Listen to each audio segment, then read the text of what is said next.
Alors revoyons les plus belles images et les moments d'émotion de ces Jeux avec Mathieu Perrault et Arnaud Chanteloup. Progressive du nouveau pouvoir après le départ de Viktor Yanukovych, l'opposante Yulia Tymoshenko, libérée, est apparue hier soir sur la place centrale de Kiev. C'est le nouveau président du Parlement qui a été désigné président par intérim du pays. Tout s'est précipité ces derniers jours. Comme nous le rappelle François Hollande ce soir, affirme que l'unité et l'intégrité territoriale du pays doivent être respectés. Des changements décisifs qui ne font pas oublier les jours sanglants et le bain de sang de jeudi dernier. Pendant plusieurs semaines, les Ukrainiens, et notamment les étudiants, se sont mobilisés à Kiev pour faire tomber le pouvoir en place et ils l'ont souvent payé de leur vie. C'est pourquoi l'émotion est encore très forte. Place Maïdan. Nos envoyés spéciaux Anne Barrier, Loris Changements en Ukraine sont observés en tout cas avec beaucoup d'attention par la communauté internationale. On a vu à l'instant la position américaine, la position française également. La chancelière allemande a de son côté appelé au téléphone Vladimir Poutine, car la position de Moscou va être maintenant déterminante à l'égard de l'Ukraine. Il faut dire que les deux pays ont toujours été très liés historiquement et économiquement, comme nous l'explique Anne-Claire Coudray. C'est un événement important au Vatican. 19 nouveaux cardinaux ont été créés hier. Les prélats des pays du Sud sont désormais beaucoup mieux représentés. Ainsi l'a voulu le pape François, argentin, qui a présidé à la cérémonie en compagnie de son prédécesseur. Le nouveau souverain pontife veut imprimer une mutation profonde à l'Église, comme nous l'explique Jocelyn Huchet. Ils sont en France à présent. Un éboulement dramatique a provoqué la mort de 2 enfants dans les Alpes-Maritimes. Leur chalet, situé en bord de route à Isola-Village, a été écrasé par la chute d'un rocher. 5 autres habitants de la maison ont pu être sauvés. Bien, c'est une région de montagne qui a été endeuillée ces dernières semaines par plusieurs accidents. Il y a eu un déraillement de train dû, la plupart du temps, donc on le disait, aux intempéries et au changement climatique. En ce moment, par exemple, le risque d'avalanche est également très élevé. Les secouristes sont à pied d'œuvre pour sécuriser les pistes. Mathieu Poissonnet, Rémi Poirot et Emmanuel Cop, une famille avec des enfants au chapitre éducation. Voici une expérience menée par certaines municipalités pour aider les parents qui rencontrent des difficultés dans l'éducation, qui n'arrivent pas à élever leurs enfants, à les éduquer. De nombreuses familles s'avouent parfois dépassées. Alors voyons à quelle structure elles peuvent s'adresser avec un exemple choisi à Cannes par Sophie de Vessières et Olivier Cresta.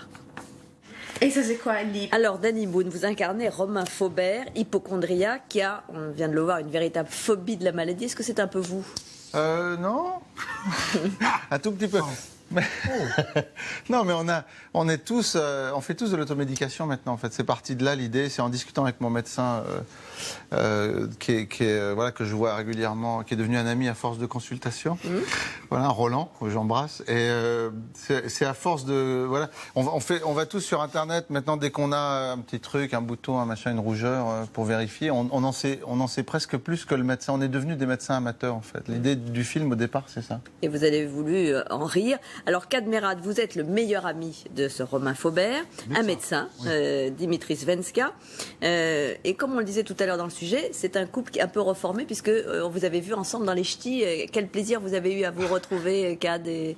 C'est extraordinaire de retrouver Dany. Pardon, je dis Dan, on a vécu quelque chose d'extraordinaire ensemble avec Bienvenue chez les Ch'tis, évidemment. C'est sûr que c'est inoubliable, c'est inouï, c'est sans doute unique. Et quand Dany m'a proposé de jouer le rôle du médecin, c'est vrai que j'ai tellement envie de jouer avec lui, j'ai tellement envie de retrouver ce plaisir, cette complicité que ça s'y prêtait et c'était indispensable, quoi. Donc, les gens sont ravis d'ailleurs. Oui. On est en tournée de province, on a fait, hier on a terminé avec la 240e salle de présentation et de cinéma, enfin bref, on était ensemble, les gens sont ravis, ils te biloutent d'ailleurs tous très souvent. Oui, je suis bilouté 3-4 fois par jour, c'est pas pour me déplaire, mais c'est vrai que c'est formidable. En plus, on n'a pas l'impression qu'on s'est vraiment quitté, d'abord parce qu'on est quand même assez amis dans la vie aussi. Ouais. Puis on aime bien...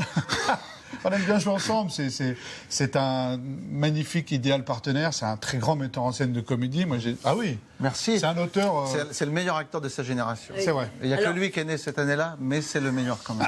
Mais c'est une comédie, j'allais dire, d'un genre un peu nouveau pour Danny Boone, puisqu'en dehors des gags, il y a aussi une histoire d'amour, c'est assez romantique, et aussi des aventures. Il y a de l'action, Il y a de l'action. Comment s'est passé le tournage? Notamment d'ailleurs dans ce pays imaginaire. Le Tcherkistan qu'on a tourné en Hongrie en fait. Et non mais je voulais parce que le personnage de l'hypocondriaque est assez peureux, un peu souffreteux, lâche, et puis d'un seul coup il est confronté à son double héroïque et il devient une sorte de héros des pays de l'Est. Et puis Donc voilà, donc il y a effectivement des scènes d'action, mais c'était rigolo. À tourner, c'est génial. Comme réalisateur, c'est...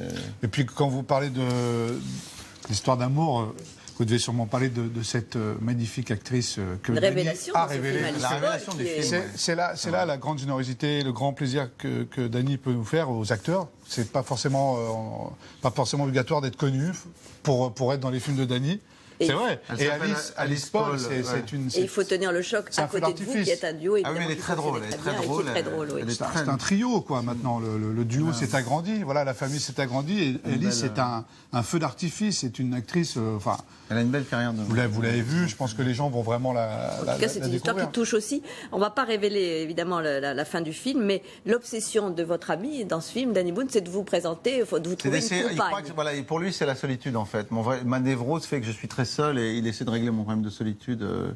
Je vais le coacher un peu, je vais lui apprendre un petit peu à affronter finalement les rendez-vous. Voilà, je vais le préparer. Donc ça amène des scènes de comédie assez jubilatoires, notamment avec Valérie Bonneton, voilà, qui fait partie de ces rendez-vous qu'il va avoir. Bon, enfin, je vais pas vous raconter tout le film. Enfin, c'est très jubilatoire de voir un personnage que je vais coacher, que je vais tenter d'essayer d'amener vers la virilité, on va dire, parce qu'il est un petit Et peu qui va se fragile. transformer aussi, va se au transformer. gré de ses aventures. Bah, c'est vrai que c'est plein de prétextes à des très Des belles scènes scènes de de comédie, comédie.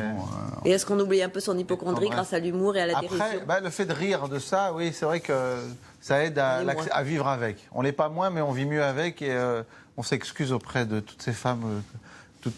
C'est parce qu'on est assez fragile. Tous les hommes sont très douillés en fait. Dès qu'on a 38, 39 de fièvre, on appelle notre femme maman. Et c'est vrai. Non, tu fais ça toi? En Non. tout cas, voilà, il se finit par se soigner un peu le personnage. Ça va mieux? Oui, oui. Voilà, ça s'appelle Superchondriac, ça sort mercredi. Merci beaucoup, Cadmerade. Merci, Danny Boone, Merci, d'être venu Claire. nous parler de votre 4e film, qui sort donc sur nos écrans mercredi. C'est la fin de ce journal. Dans un instant, la météo de Louis Baudin. Et puis, ce sera votre film du dimanche soir. Il y a du cinéma sur notre antenne. Ce soir, Transformers 3, la face cachée de la Lune, pour la formation. Et Cadmerade a joué dedans, bien sûr. 13h, Jean-Pierre Pernaut, Gilles Boulot à 20h. Merci de votre fidélité. Bonne soirée sur TF1.